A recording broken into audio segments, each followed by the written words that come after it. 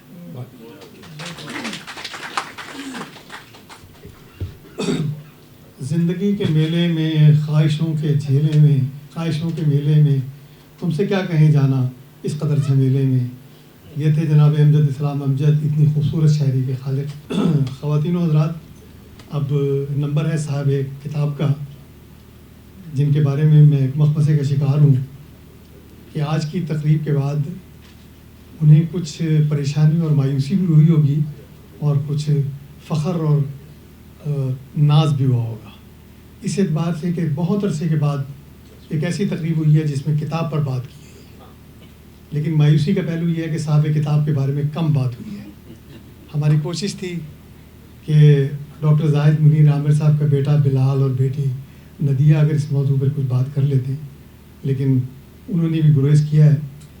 تو ڈاکٹر صاحب آپ اس حوالے سے خوش نصیب ہیں کہ بیشتر لوگوں نے کتاب کے بارے میں بات کی ہے اور تمام وہ لوگ تھے جنہوں نے کتاب پڑھ کر اس پر گفتگو کی ہے.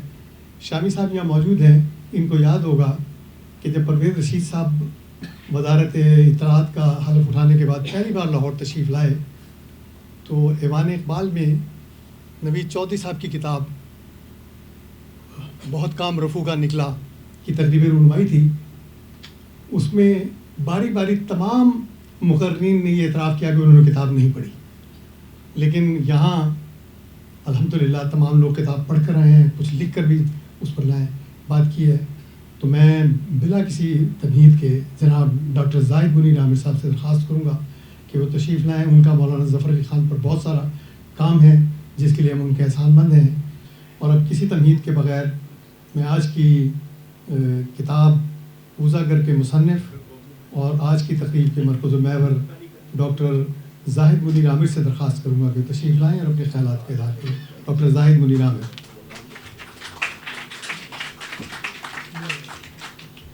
نحمدہ و نصلی علی رسولہ الکریم. اعوذ باللہ من الشیطان الرجیم. بسم اللہ الرحمن الرحیم.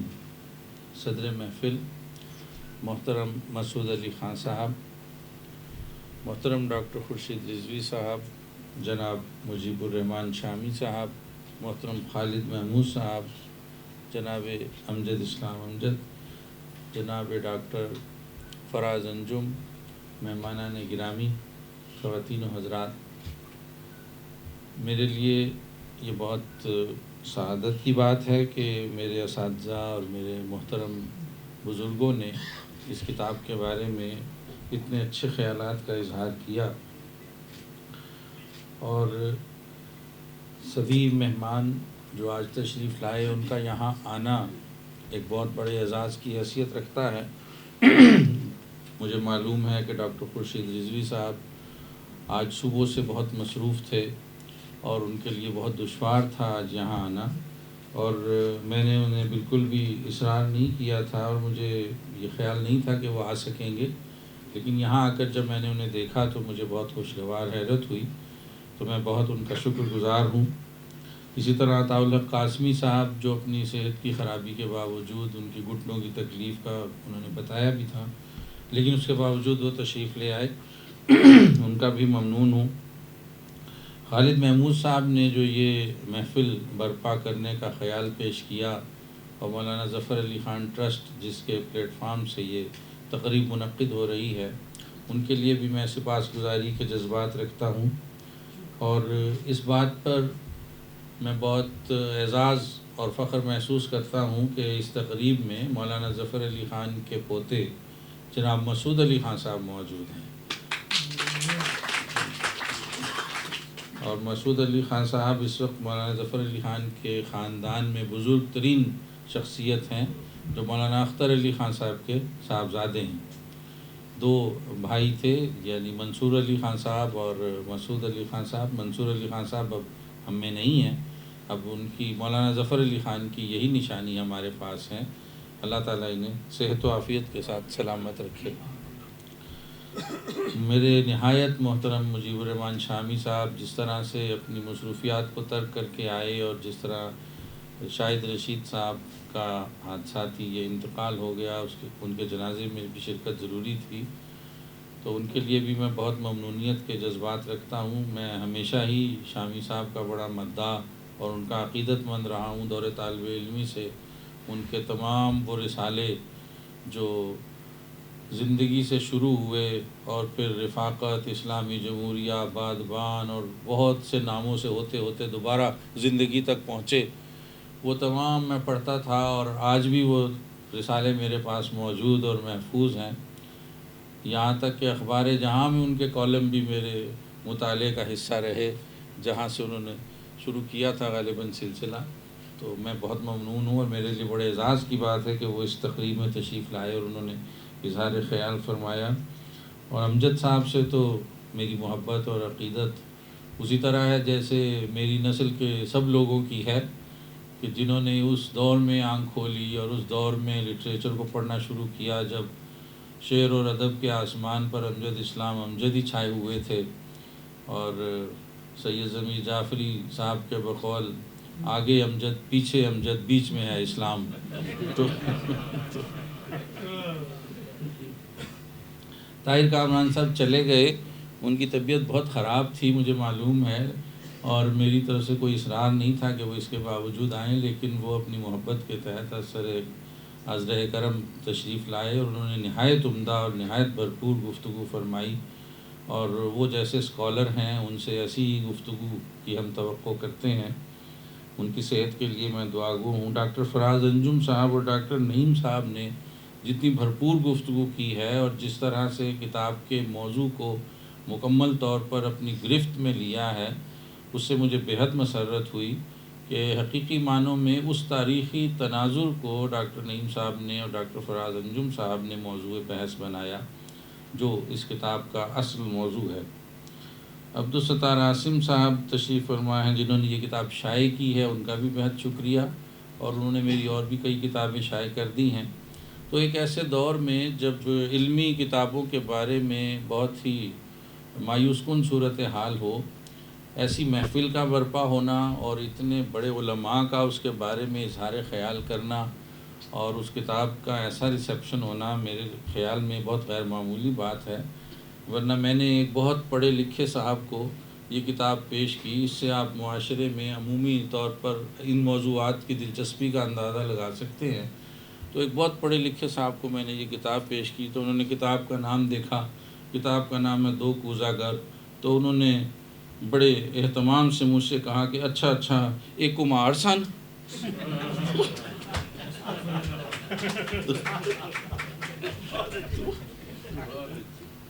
تو جہاں معاشرے میں یہ صورتحال ہو، وہاں اتنی علمی گفتگو کا ہونا اور اتنے بھرپور مقالات کا پیش کیا جانا بہت غیر معمولی بات ہے۔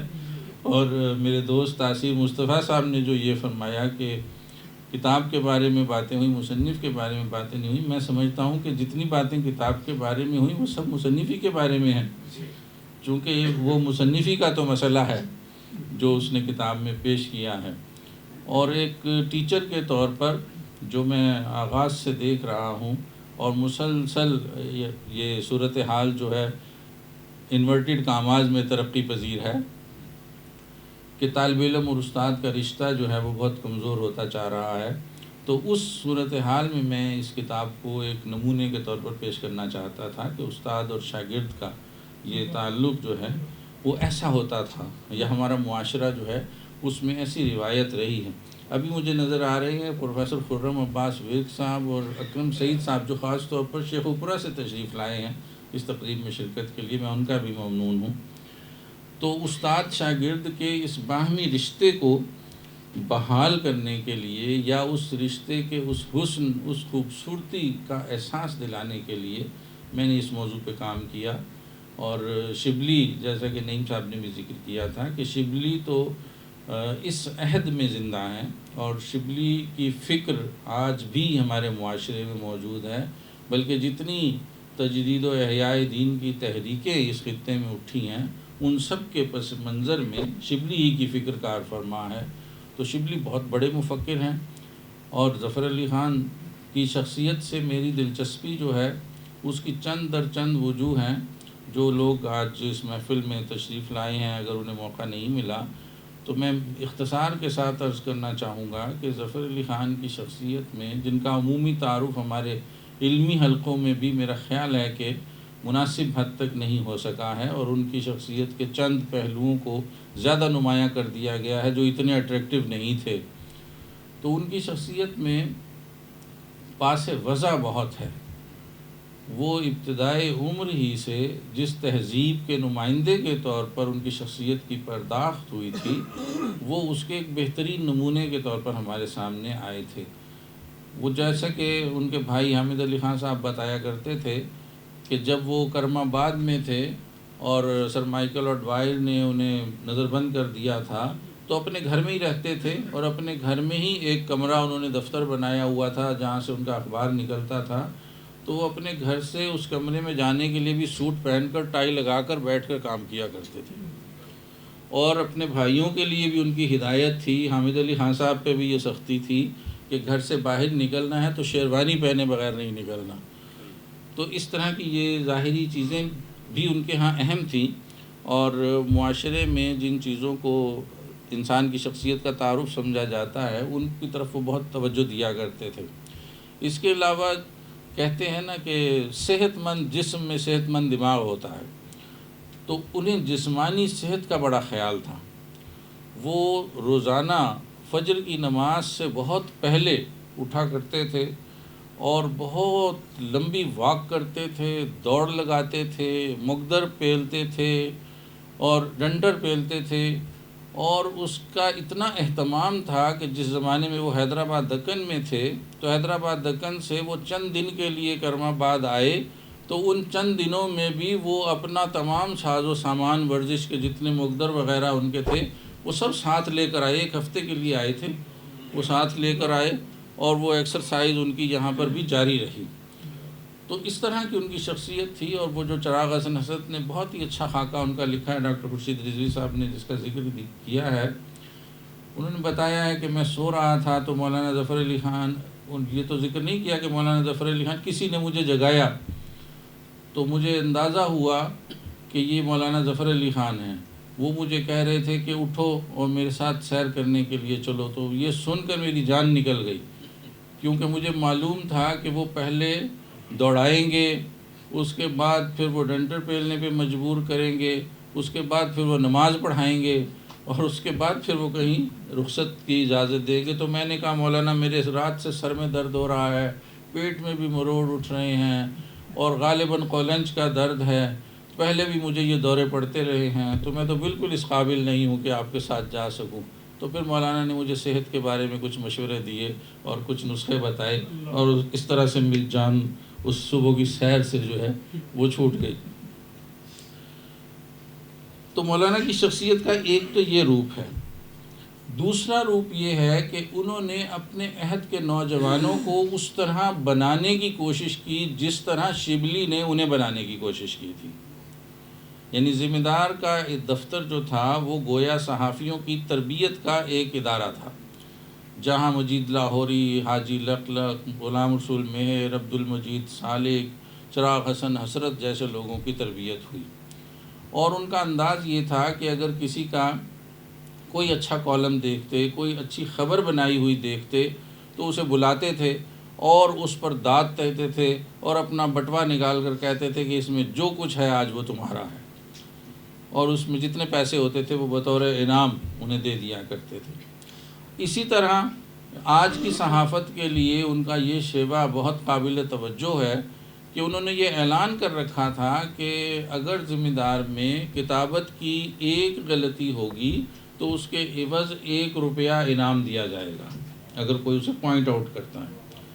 تو ہوا یہ کہ ایک بار اخبار چھپ کر آیا تو اس میں خبر چھپی ہوئی تھی کہ فلاں کی فوتیدگی کے موقع پر انہوں نے کہا. تو مولانا نے سر پکڑ لیا، انہوں نے کہا کہ یہ فوتیدگی کیا بلا ہوتی ہے، یہ کس نے یہ خبر بنائی ہے، بلاؤ اس کو. شور مچا دیا. تو وہ پتہ چلا کہ وہ انہی کے بھانجے نے وہ خبر بنائی ہوئی تھی. تو انہوں نے کہا بند کر دو یہ اخبار، میں نہیں نکالنا چاہتا، اس طرح میں اخبار نہیں نکالنا چاہتا۔ چنانچہ بھانجے کو فارغ کر دیا گیا اخبار سے، اور انہوں نے کہا کہ یہ فوتیدگی تو کوئی اردو کا لفظ نہیں ہے۔ اور وہ بھانجا بھی کون تھا؟ جو بعد میں اردو کے بہت مشہور مزاح گو شاعر کے طور پر معروف ہوئے، راجہ مہدی علی خان۔ تو اسی طرح غلام رسول میئر صاحب نے زندگی کی پہلی تحریر جو لکھی ہے وہ ذمہ دار کا اداریہ تھا۔ میئر صاحب کی اتنی تربیت انہوں نے کی، اور سالک صاحب کی تربیت انہوں نے کی۔ وہ جب یہ لوگ کچھ اختلافات کی بنا پر الگ ہو گئے، انہوں نے اپنا انقلاب نکال لیا، تو مولانا ظفر علی خان نے کہا تھا کہ میر و سالک کے انقلاب کو دیکھ، انقلابات ہیں زمانے کے۔ تو یہ نوجوانوں کو بنانے کا، ان کی تربیت کا، ان کی تہذیب کا انداز جو تھا مولانا ظفر علی خان کے ہاں، یہ بہت مجھے متاثر کرتا ہے، اور قابل توجہ ہے کہ آج کل کے لوگ بھی اس کو دیکھیں، اور آج کل کے اساتذہ خاص طور پر اس کو دیکھیں۔ اور پھر حق گوئی ان کا جو ایک خاص وصف ہے کہ وہ جو ان کا شعر ہے، جو ضرب المثل کی سی حیثیت اختیار کر چکا ہے کہ نکل جاتی ہو سچی بات جس کے منہ سے مستی میں، فقیہ مصلحت بین سے وہ رندے بادہ خار اچھا۔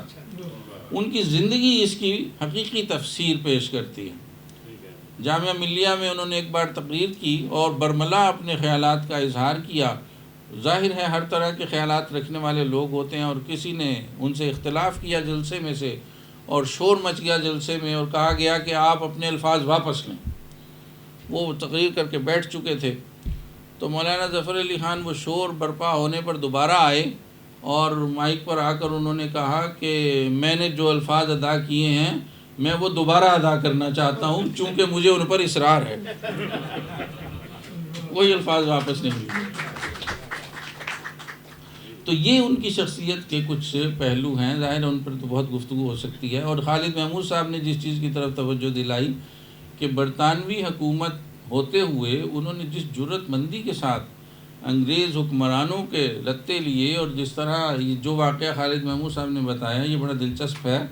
اس طرح کے اور کئی واقعات ہیں۔ جب وہ کرم آباد میں سیر کیا کرتے تھے تو ایک انگریز نے انہیں کچھ ڈرانے دھمکانے کی کوشش کی، انہوں نے وہیں اسی وقت اسے پکڑ لیا، چونکہ جسم ان کا بڑا مضبوط تھا اور ورزش کیا کرتے تھے، تو انہوں نے اسے پکڑ لیا اور وہیں سڑک پر لٹا کر جوتوں سے مرمت کی، اور اپنے ملازمین کو بھی بلا لیا اور اچھی طرح اس کی طبیعت صاف کر کے پھر اسے چلتا کیا۔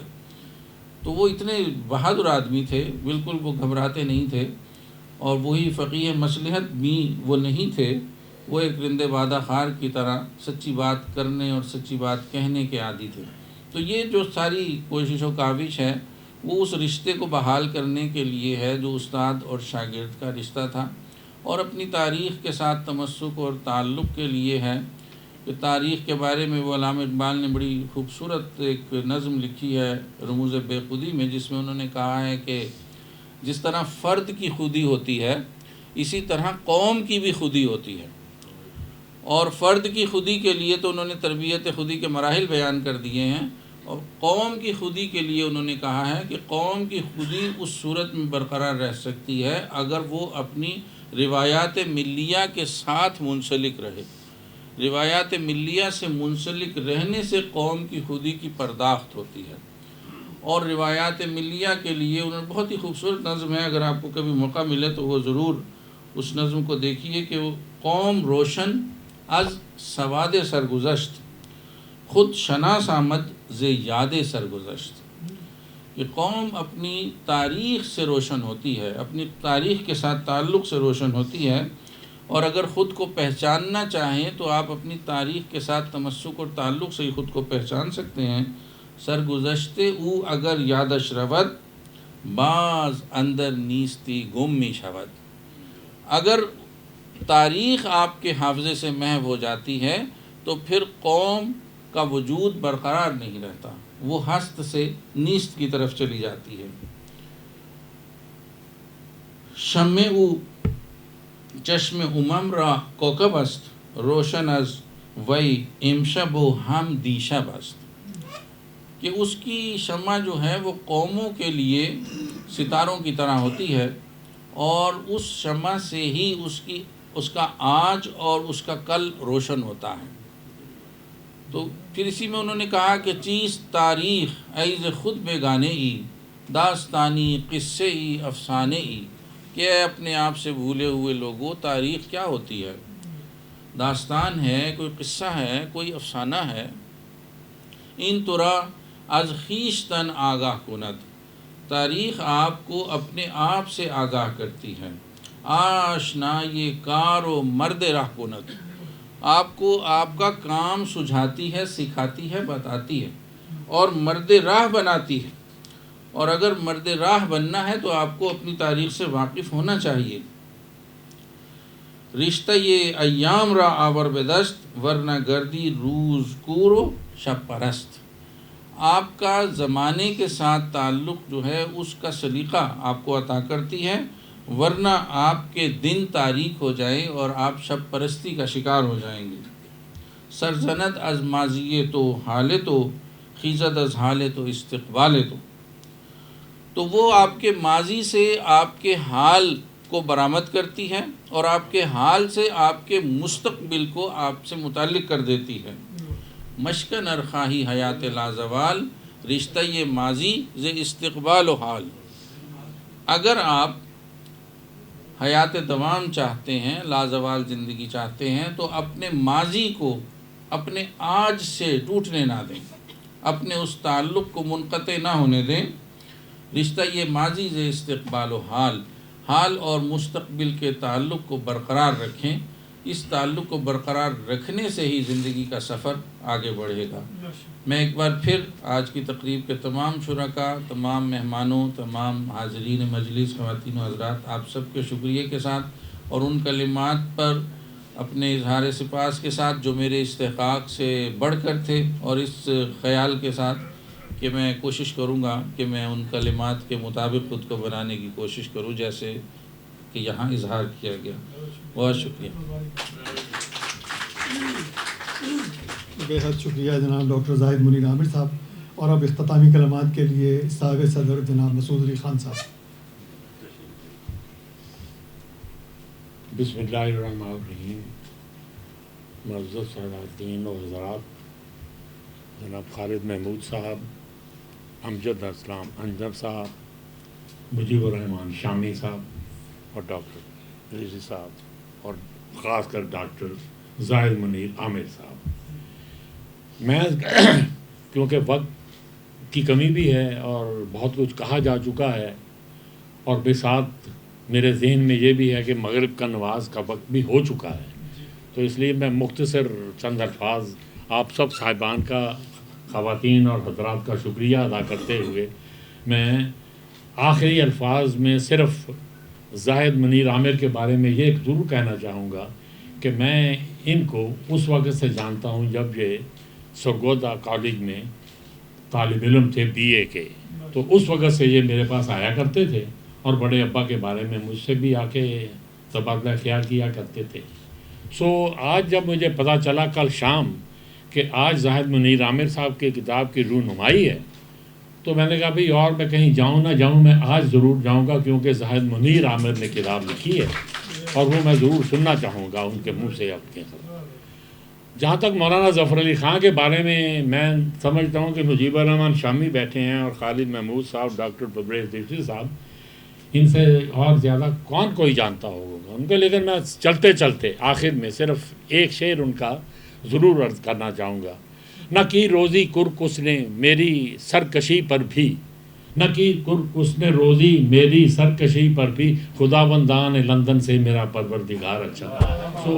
یہ ان کے خیالات تھے، اور آخر میں ڈاکٹر صاحب کو پھر مبارک دوں گا کہ یہ کاوشیں اور کرتے رہیں اور اس قسم کی کتابیں لکھتے رہیں، اور میں یہ بھی کہنا چاہوں گا کہ یہ مولانا ظفر علی خان پہ سند کہا جاتا ہے۔ تمام مقررین اور سامعین کا بے حد شکریہ۔ تقریب کے باقاعدہ اختتام کا اعلان کیا۔